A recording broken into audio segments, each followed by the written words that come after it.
The following podcast contains adult language and themes, so don't say we didn't fucking warn you. You're listening to SarahTalk. It's political. Whatever the condition is in their home country is so bad that they're willing to go through that long, arduous trek to get here, where we've promised this American dream idea. The least we could do is when they knock on our door or help them. Critical. When was the last time a Christian was allowed to have a separate place to say their prayers? Look, you can literally bow your head at your fucking desk. You're like, why did he get the thing and I didn't get the thing? You didn't ask for the thing! And positively LGBT positive. Look, and whenever there's someone coming after my community, they are either wearing a MAGA hat, carrying a Bible, or more often both. Oh, and occasionally completely absurd. What the hell is in Idaho? Potatoes. Anyway?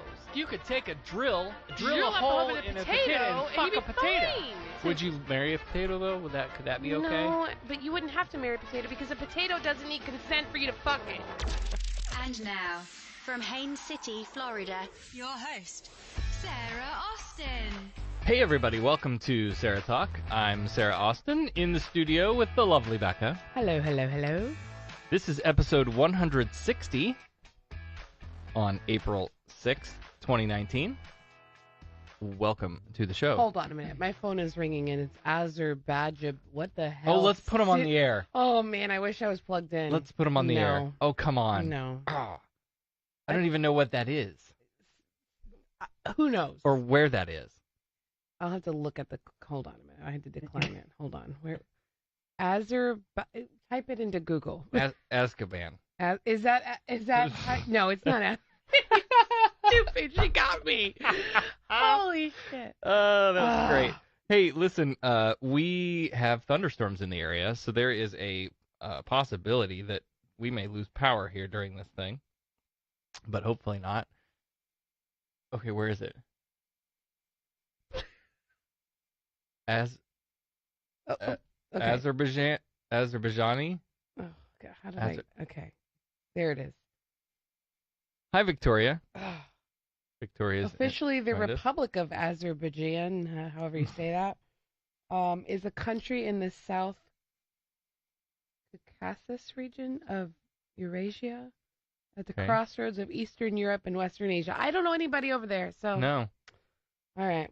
But it's just funny that it was happening right then. I still think we should have answered it live. Yeah. That could have been fun. No. I get all kinds of crazy calls from all over the world. It's really weird. Right. I don't get it. Anyway, hi, everybody. So let's see. What's happened since we... Oh, Gizmo is in the house. Barking, wanting to be picked up. Come here, Gizmo. So what's happened since we last did this? Yeah. Well, hi, we had Trans Day of Visibility. Yes, we did. That was a thing that happened. Yesterday, I made an appearance on the Atheist Forum, which is a live radio show put on by the Atheists of Florida on Tan Talk 1340 AM radio out of Clearwater. I'll put a YouTube link in the show notes, but I'll also put it here in the chat too if you want to grab that and bookmark it. That was a lot of fun. I miss working in talk radio. I really do. Mm-hmm. The pay was shit. Did you go back and watch the video? Yes, I did. Did you see the one guy in the middle was like really... I was like, what is your problem, dude? It was funny. He like, I felt like, you guys know you're on video, right? But it was a good time. I do miss working in radio, and so every once in a while, I get an opportunity like that, and it brings me back. It was good though. Shut up. The pay in radio was garbage when I worked in radio. Gizmo agrees, and she doesn't even know. We're gonna have to do something about this. So the pay was garbage when I worked in radio, but it was a lot of fun. So I don't know if I thought for a minute that I could make a living working in radio again, I would do that. In the meantime, we'll do this because this is the closest thing to it. And again, the beautiful thing about podcasting over radio is that I can say fuck as many times as I want, and the FCC isn't listening, and they don't care. Oh my God, you have her bundled up in a blanket. There we go. Snuggle in. If she smells like wet dog, believe it or not, she actually went out in the yard in the rain. I was stunned. You really had to go home, or was No. there a bird out there? Neither. Okay. What was the pay like in radio? Russell asks. Now, mind you, this was the late 90s, right? So like 98, 99 when I started. $7 an hour? Probably not even. Right. I mean, well, I was salaried, but it was basically minimum wage with benefits until our company got bought by another parent company. And then it was basically minimum wage without benefits because I couldn't afford Right. to pay for the insurance. So, yeah, what, like $23,000 a year or something like that? It wasn't much. No. So anyway, check out that the video from Atheist Forum. April 18th, coming up, is Ask an Atheist Day. So if you have any questions that you've ever wanted to ask a godless heathen, now's the time. Send those in, and we'll answer them on the show. Our group has a lot of shit going on. And I think I'm almost ready to spin off a show for the atheist community of Polk County. And in the beginning, it may just be me riffing for 20, 30 minutes, just talking about, what the group is up to and that kind of thing. But I really do want to get that going.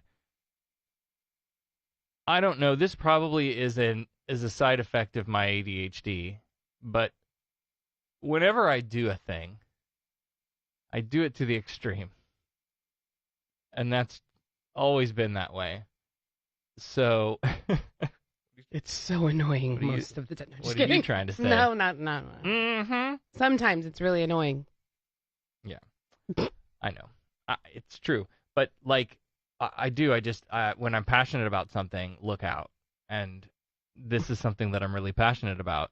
So, there's two ways of going about that, right? You can take a nice slow and steady, build up the thing. And, or you can just launch every program that's in your brain pretty much back to back and see what sticks. And that's what I do.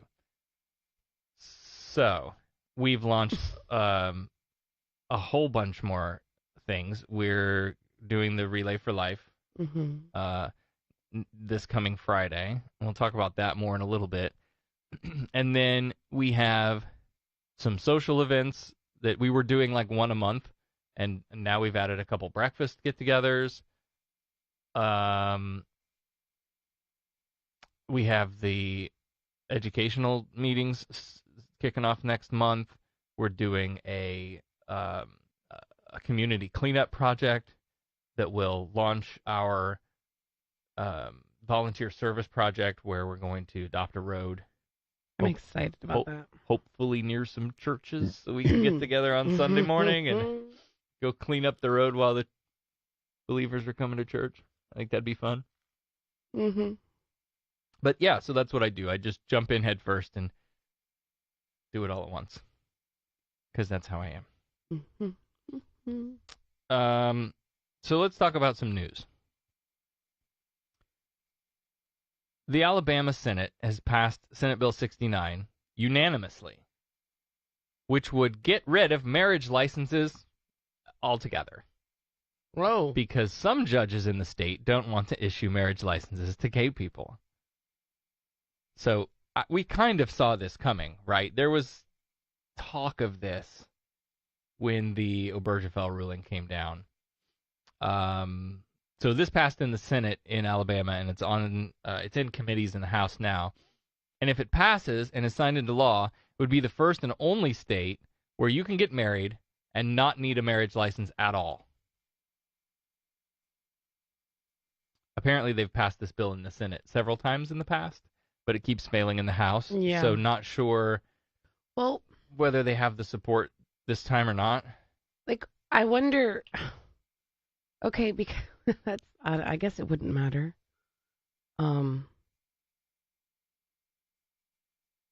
Yeah, so Like, how does that work if it's a state thing? Like, I don't know. If you are married right. and you don't have a license and you move from that state where you're not required to have a license to another state, do you then have to go and get a marriage license? No. Like, I'll explain in a minute. okay. So Alabama was one of many southern states that resisted issuing licenses in the wake of Obergefell. They just said, nope, we're not going to do it. And our old friend and yours, Roy Moore, in his capacity as Chief Justice of the Alabama Supreme Court, was telling state judges to deny licenses to same-sex couples because, in his mind, the Supreme Court decision was illegitimate, and he ultimately lost his job. Alabama Senator Greg Albritton, Republican, said, a license is granting of permission or authority for people to take actions. That's the same thing with marriage licenses. This takes the state out of granting permission, saying who can marry and who can't. So instead of granting permission to marry, the state instead would be simply recording marriages after the fact. So you'd still have a certificate that you would still be registered with the state that you got married. The difference is you just don't have to go to the state first. Well, that to get approval. Kind of sounds better, I think. I think there's a lot of people that don't believe that the government should have anything to do with marriages. Right. Like, I mean, I remember how stupid it was. We had to go get a marriage license, and we had to both be there. We had, and there's all this, and they can still say no, like, just... Right. Can you think of any reasons why you might want the government to vet who gets married, who gets licenses? I do know they have jurisdiction when it's a minor. Uh-huh. Like, that would worry me. That seems like that would open up the floodgates of all these people who want to marry a child. Like, and then, well, who's to stop me now? I just have to, basically, it's a free-for-all, I would think. That would be the only... Right. So that's exactly where I was going. So here's what the current process is in Alabama. We're still on the same page. The couple must get a license less than 30 days before their wedding. The license ensures that people getting married meet the state's requirements for marriage, that they're over the age of 18, that they aren't married to anyone else, and that they both consent to the marriage. Mm-hmm.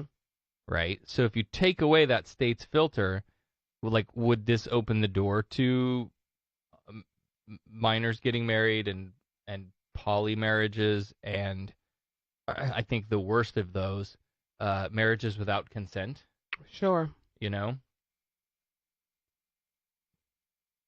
don't know. Here's a novel idea. Just fucking marry gay people. Right. Give them the license. Right. That's the easy solution, I think. Makes sense to me. What do I know? While we're talking about garbage states tonight, there's a few. Let's travel up to Indiana. If you thought Indiana just couldn't get any worse, hold your Hoosiers. The New York Times profiled an incident back in January. I don't remember if we talked about this or not on the show. I know we talked about it. During an active shooter drill at an elementary school, school staff was shot with plastic pellets that caused welts, cuts, and bruises. To demonstrate, they said, what would happen if they weren't proactive in responding to an active shooter? I don't know. Do you remember that? Happening in January? Okay. So now teachers are testifying in the state legislature. So during testimony recently before state legislators, a representative from the teachers union detailed teachers from Meadowlawn Elementary School in Monticello, Indiana, their experiences during this drill. Writing on Twitter during the hearing, the union wrote, quote, 4 teachers at a time were taken into a room, told to crouch down, and were shot execution style with some sort of projectiles, resulting in injuries to the extent that welts appeared and blood was drawn. The teachers were terrified, but were told not to tell anyone what happened, because then the next 4 were brought into the room. Teachers outside heard the screaming and then were brought into the room 4 more at a time, and the shooting process was repeated. What the fuck? One teacher, speaking on anonymity, told the Times that they were fired at during several exercises, not just this one, but in the others, you were allowed to try not to get hit. What? Teachers were not told they would be shot before the execution-style shooting exercise began, and to her excellent point, nobody asked about their medical histories. Oh my God. So, I assume the police that's doing the training roll in. Okay, we're doing an active shooter drill. 1, 2, 3, 4. You in that room on your knees, like bang, bang, bang, and then they start shooting fucking pellets at them. Mm-mm.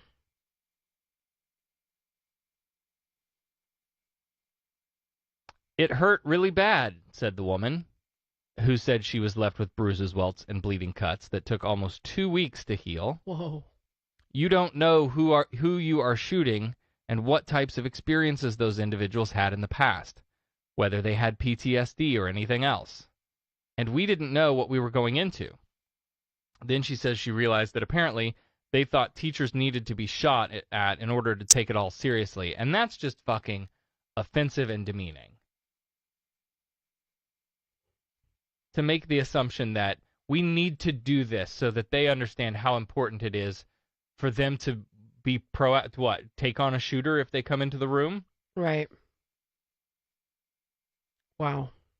I think we all know, happened often enough now, I think we all know by now what the potentials are in an active shooter situation. I think we understand them. I think we get it.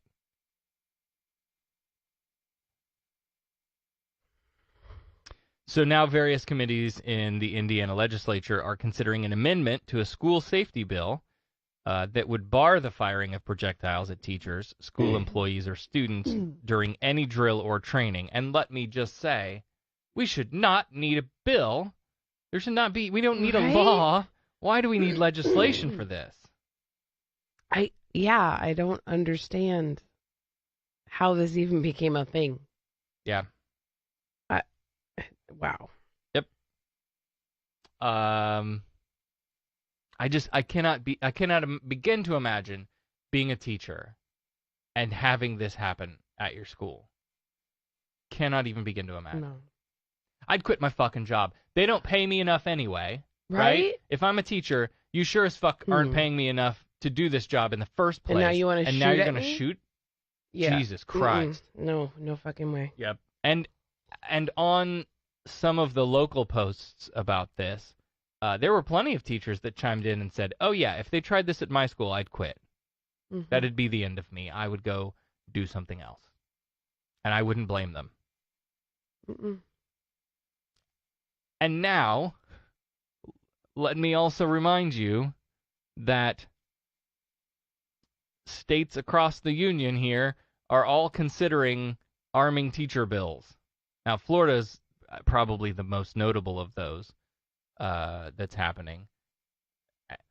And it seems like it's more likely than not to pass because elections have consequences and you fuckers need to go vote. But your Republican legislature is going to pass it. So that's just what we need. Speaking of comments, I got into it in the comment section again. When do you not? She posts things, and because I'm a moderator on all of our groups, I get the notifications. Somebody has tagged you, blah, blah, blah. This week, the comment sections and the replies have destroyed my hope for humanity. Well, maybe I need to remove you as a moderator. Maybe you do. So this time I got into it over abortion rights. Yeah. Like I said, destroyed my hope in humanity. And the discussion, I don't even remember what the news story was now. I don't think it was the local story. But it was Something on the ledger. just a generic discussion about the right of a woman to choose what happens with her body, right? What were some of the comments, right? We're talking about a life Sarah. Well, I didn't say Sarah because I was posting as the atheist community. Oh, page. I love the one. Yeah, of course an atheist is going to bring religion into it. Yeah. Wait a minute. I didn't Hold bring on a religion minute. into it.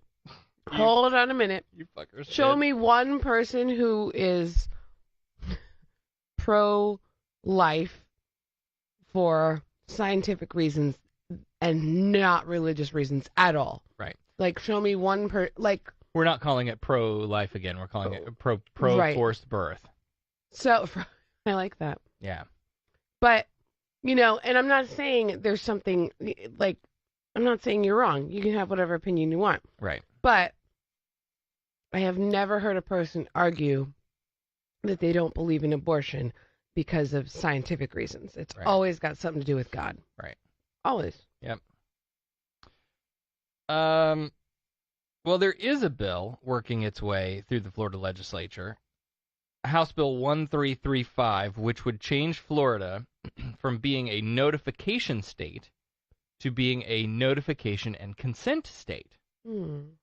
If this passes, not only will physicians have to notify a parent or guardian that a minor is going to have an abortion, which is currently the law, but they would also have to obtain notarized written consent from a parent or guardian before moving forward with the procedure. Now, Planned Parenthood says that minors overwhelmingly do involve their parents in their decision anyway. Right. But the ones who don't are often from unhealthy family environments. Right, and they have good reasons. There's reasons. Yeah. Like, for example, in some cases, we do live in Florida after all, in some cases, it's the parent who impregnated them.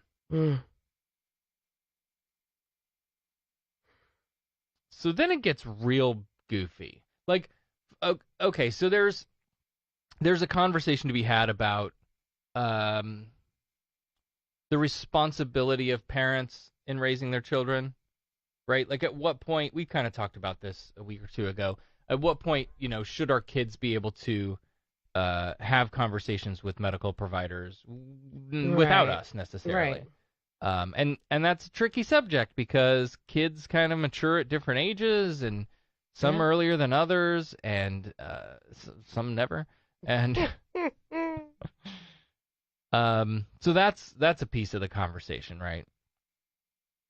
But then they go further and say, so what would happen if you have a parent who refuses to give consent for the minor to have an abortion? Well, you can go to court and petition a circuit court judge for a waiver. According to the bill, the court must find clear and convincing evidence that a girl is mature enough to make the decision to terminate her pregnancy. So let me play that out for you real quick. We're going to role play. I will play the judge. You play the young girl. This is your line. Okay, real easy. So, you want to get an abortion? Yes.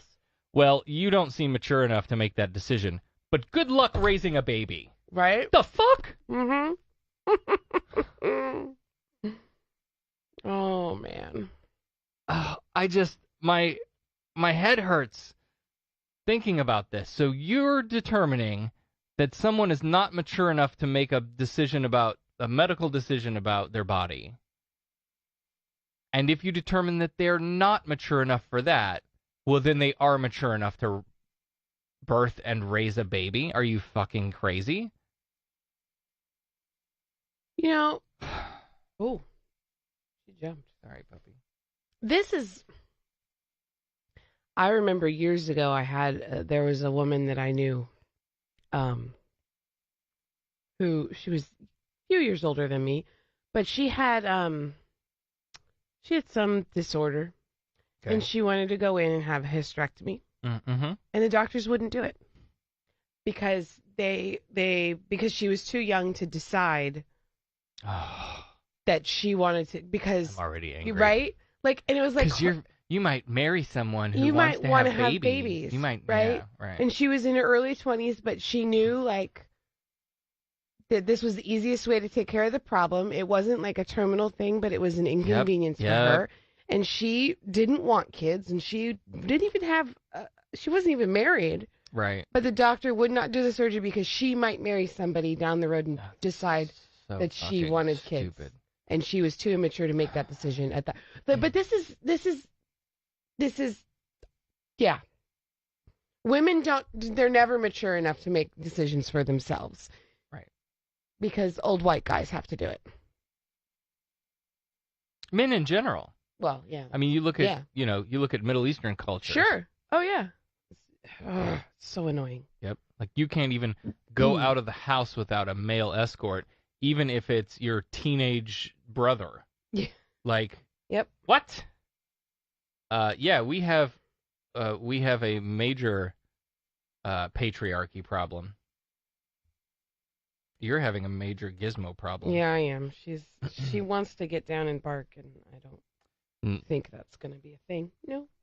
Yeah, so that's why I get into these conversations. Really, is to press the issue. Right. And if I can do it as the atheist community of Polk County's page, and not necessarily myself, it addresses the religious issue, as you saw happen. Mm-hmm. And it also kind of stakes our position as an organization right on women's rights, which is to say that most of the things that we have set forth as social issues that we are going to care about and work for, they're almost all equality issues, right? And this is just another one. This is women having the equal right to make decisions about their health care. And then, and this, it breaks my heart, and then it warms my heart. But then someone in our group commented, like, look, I have a job where I can't go make comments on those posts like you just did. Like, I want to. Right. And what I would say is, what was it she said? I think, like, men are responsible because they can't control their ejaculations or something like that. It was great. Oh, I love that. That's good.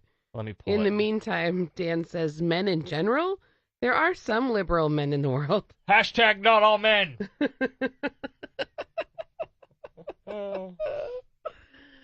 Oh, man. But yeah, so, I think if we can be a voice for those who feel like they can't speak out or can't or legitimately can't, like, for fear of losing your job or your family finding out and having a fit. I'm going to read it. I'll keep your identity private, I promise. I don't get overly involved in political things online, just in case a parent comes across it as a teacher. But in my opinion, men are 100% responsible for unwanted pregnancies due to irresponsible ejaculations. Abortion laws only further to slut-shame women for having sex. Amen. Yep, exactly. Amen. Mm-hmm. And all of the comments in that thread. Mm-hmm. Oh, yeah. But this whole consent to sex is equal to consent to pregnancy is bullshit. As we've said many times, the same people who are railing against abortion, that, well, you had sex, so you have to suffer the consequences. Right. The suffering consequences being carrying a pregnancy to term and birthing a baby and then raising it. Right. Like, that's suffering. That's suffering. Like, I'm sure if in your beautiful life, life at conception, all life is precious, that's not suffering to you, right? So why would you project that onto someone as, well, you have to suffer the consequences for enjoying getting fucked?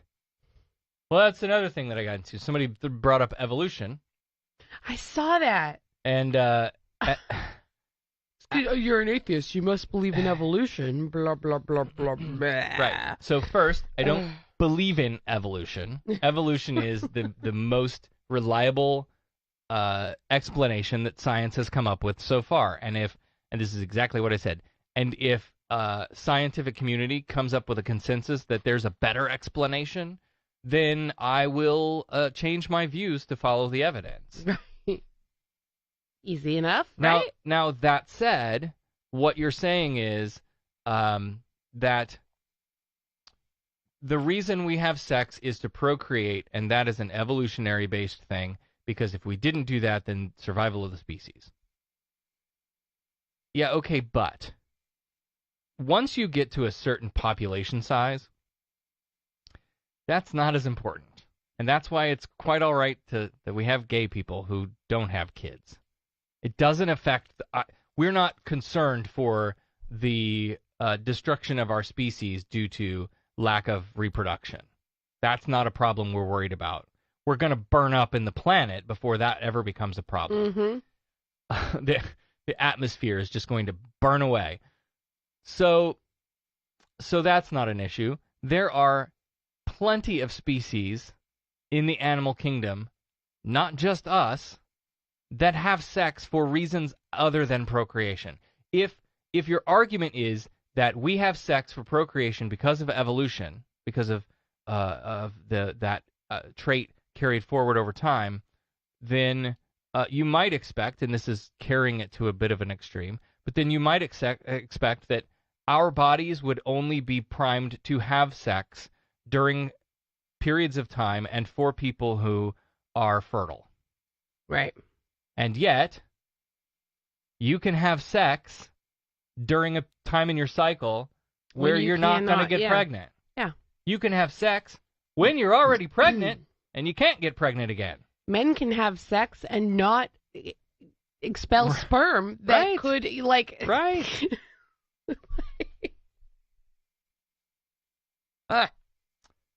There's your science class for today, kids. Anyway, I was arguing with people online again. And this is what I do. What the fuck is that? The dog is chewing on the leg of the table. So back to this leg. So back to this waiver thing, right? So you're a minor child, you want to get an abortion, you go to a judge, and you're asking for a waiver to be granted.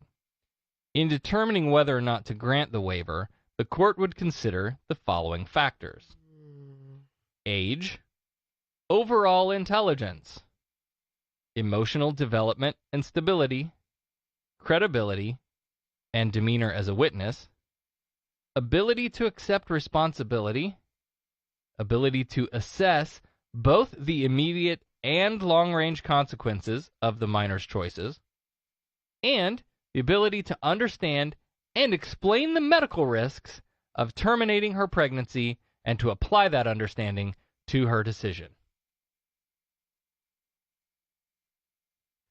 I don't see anything in there where they have to determine the risks and understanding of carrying that baby to full term. Mm-hmm.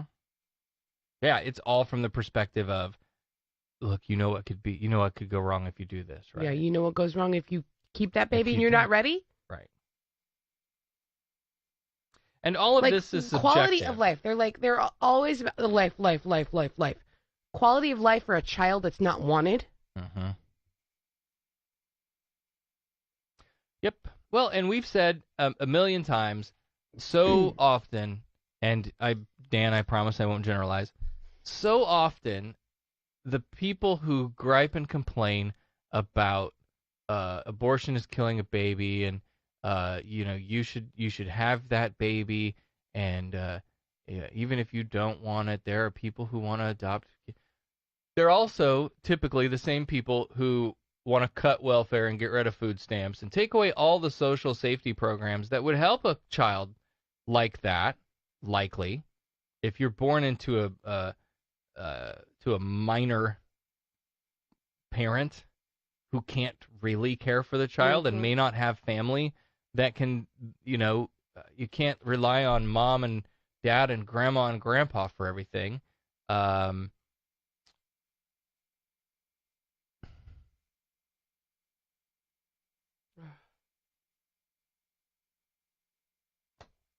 Whatever the dog is grinding on is driving me crazy. I just lost complete train of thought. I had a feeling that's what happened there. Do I need to put her out? What the fuck is she doing? She's chewing on the foot of that office chair. Oh my god. She's teething. She has all of her toys. She doesn't like those. Let's do this then. Let's take a break. Okay. And I need more ice. And we can get some more toys for the dog to chew on. Maybe she'll find one that she likes better than my chair. I mean, it's not a real nice chair, but still. Yeah, that's like the oldest office chair we own. It's not. All right, so when we come back, we have patroning things to talk about, culty religions, and some weird Florida news. And we'll do a Florida man right after this. You're listening to SarahTalk.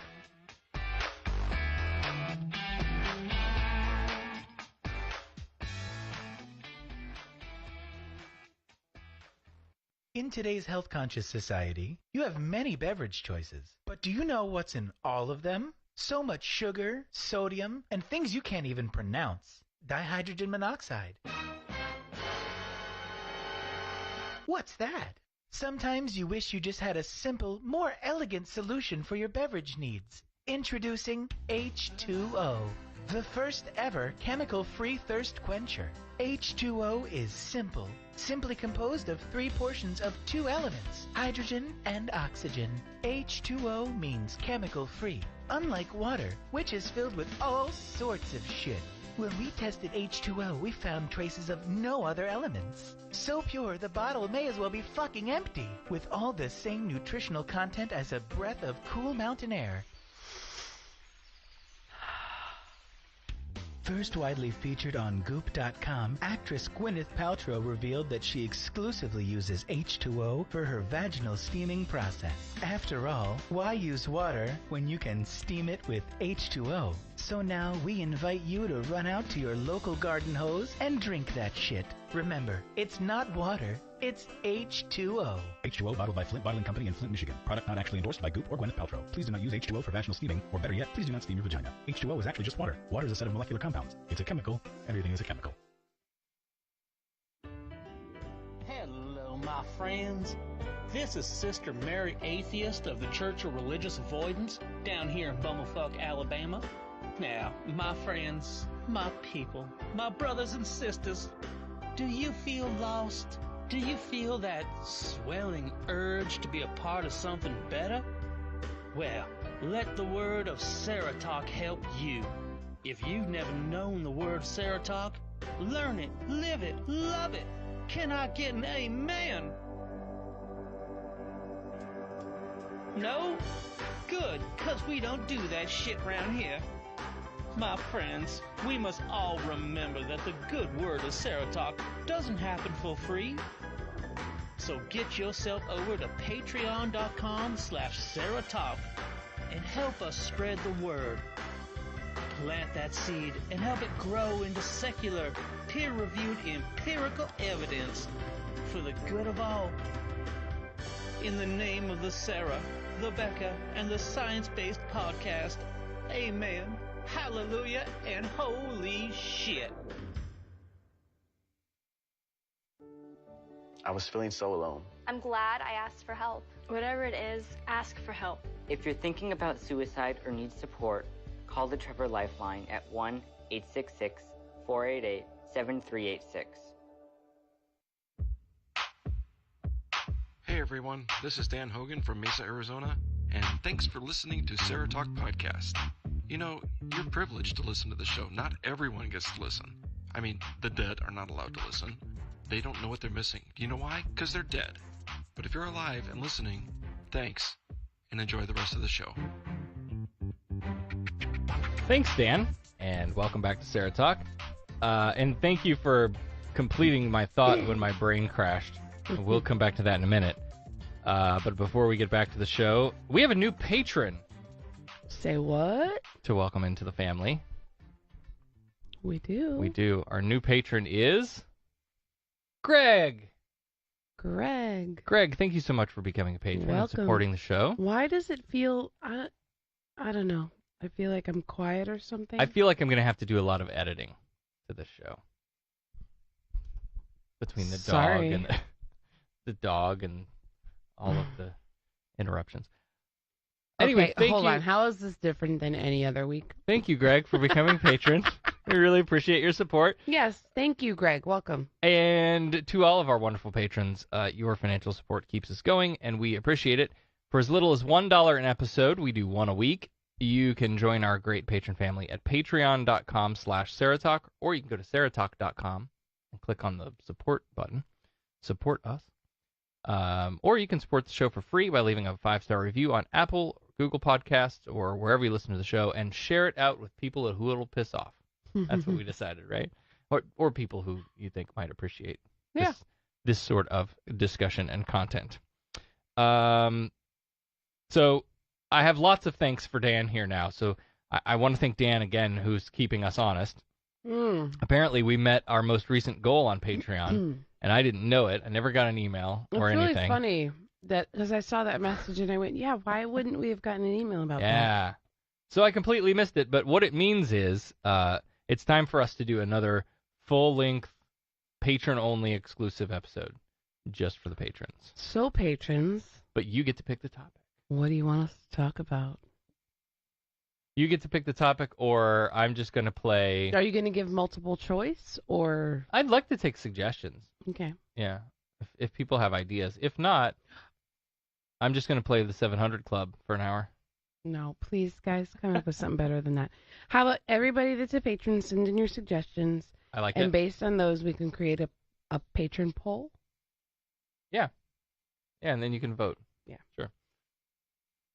And I also want to thank Dan for completing my thought. Yes. So, pro-life until birth.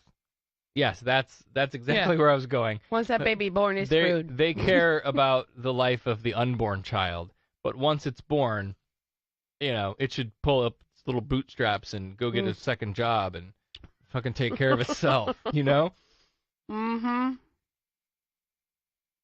All right, moving on. We talk about some of the more culty religions, like the J-Dubs and the Mormons, with their old men board of directors who occasionally receive new light from God and change some doctrinal interpretation. In November 2015, I'm pretty sure we talked about this, the church, formerly known as Mormon, instituted a new policy making same-sex married couples officially apostates and basically banning their children from baptism and blessings. Oh, my. There were protests, some people resigned their membership, families were ripped apart, and sadly, some even took their own lives as a result of this announcement. Well, on Thursday, new light. Oh, my. Now, church rituals for children are okay, and LGBTQ couples are not going to be labeled apostates.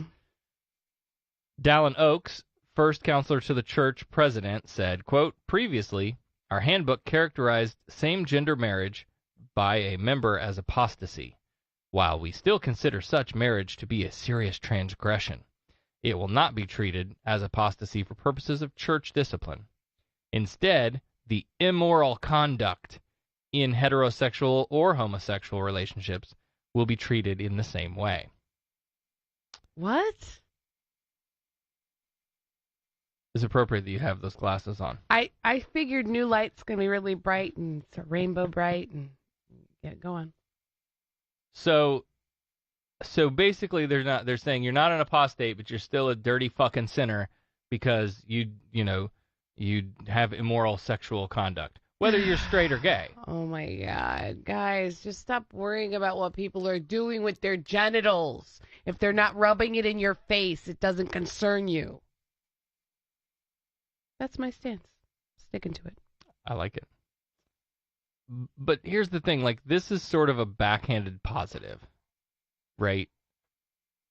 So when I've seen these news stories post, or people sharing around on social media, don't cheer for this stuff, right? This is not a policy of acceptance. This is a policy of tolerance, which is not good enough. It's better than it was, sure, but it's not good enough. And I think this demonstrates the power of people, even in religious organizations, to effect change. If a bunch of Mormons quitting the church and raising hell over the 2015 policy can push the old men in charge to click the undo button. What might happen if the Catholics started abandoning their churches too? I don't know. I don't want to make the mistake of assuming that this was an uprising by the church membership that kind of forced their hand. Well, David said that they lost too much money. Yeah. I mean, I think that that's a very real problem that a lot of churches are going to face. They're already facing that because more and more people are not going to church. They're not raising Just their in kids general. Going to church. Yep. So those the pews are getting emptier and emptier and emptier, and a church can't stay operational if it doesn't have people putting money in the bucket. Right. And so it does come down to money.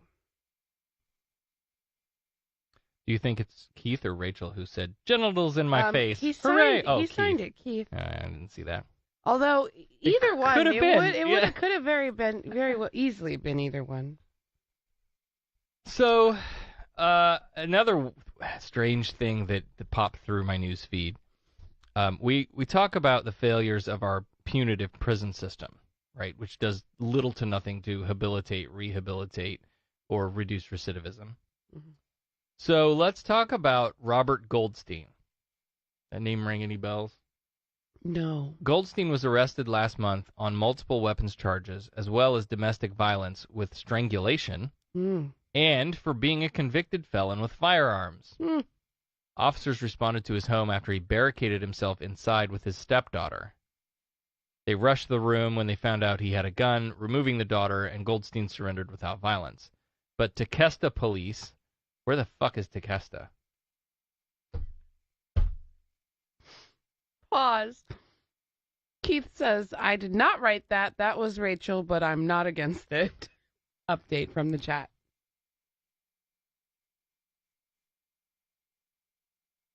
There's nothing I can do about it right now. Goodbye. Sorry, guys. This is a shit show. Where was I? I'm sorry. I interrupted you, then he interrupted you. Tequesta. Where the hell is Tequesta? Tequesta. I don't know. Dan? Tequesta police are investigating whether Goldstein was plotting a bigger crime. So let's rewind to 2002, when Robert Goldstein was convicted on 3 charges, including conspiracy to violate civil rights, attempting to damage religious property, and possession of unlicensed bombs. Authorities then found multiple explosive devices, bomb-building instructions, and schematics detailing plans to bomb an Islamic mosque and cultural center in Pinellas County. What's in Pinellas County? There it is. He was sentenced to nearly 13 years in prison after pleading guilty. Wow. While Goldstein's former attorney claims his client suffers from mental illness and said that Goldstein only planned to destroy the building in 2002, but not kill people, police found a mission template in his home outlining plans to shoot Muslims with high-powered weapons. During that arrest, authorities found 15 finished explosives and enough materials to make 40 more. Holy fuck. So he served time. And while the system clearly failed him as far as preventing future criminal activity, right? As a former felon, should not have been able to get access to this stuff, right? Right. Yet he did. In last month's arrests, officers found 13 handguns, 30 magazines, 1 stun gun, 4 flashbang grenades, 2 novelty-style hand grenades, and 142 rounds of ammo. Whoa. How did he get all of that, do you think? He used his wife's identity. Oh, my God. To purchase them all. There are so many breakdowns in this story, from the loose gun laws to the failing prison system. Like, I don't know. Again, there's no magic bullets, pun intended. There's no magic bullets to fix problems like this, right? There's not necessarily a one-size-fits-all program that you can, launch inside the prison that will change this man and make him not be like this. But we don't even try. Really? Yeah, they have a church group in the prison. That's about all they do to even try. Yeah, you walk in the door and they hand you a Bible. Okay, so Dan, our official, unofficial researcher of the SarahTalk podcast says, Tequesta is an incorporated village in Palm Beach County, Florida, United States. The population was 5,629 at the 2010 census. It is a suburb of Palm Beach and the northmost municipality in the Miami, South Florida metropolitan area, which in 2010 had a total population of 5,564,635, according to the U.S. Census. Dan, you're amazing. Don't know where you get information from. You must have the internet. You wouldn't be watching the show if you didn't have the internet. Duh! Oh, my God. Are we almost done? No, not even close. What page are you on of how many? 4 of 6. Yeah, okay. Well, I guess we're That's more not than bad. halfway done. So, some goofy Florida shit. That wasn't That was goofy. No, that's frustrating. What's frustrating about that is that we're doing so little to even try to address the problem. And then you look at other countries who seem to have figured it out. Again, watch the series about it's Norway's prison system, I believe, where like it's not the wardens and the prisoners, like the people who work there are more like counselors, and they live there all together, and the inmates work in the kitchens, and they have knives, and nobody's worried about somebody getting stabbed because it just doesn't happen because their whole system is different. Go watch that documentary. It's so good.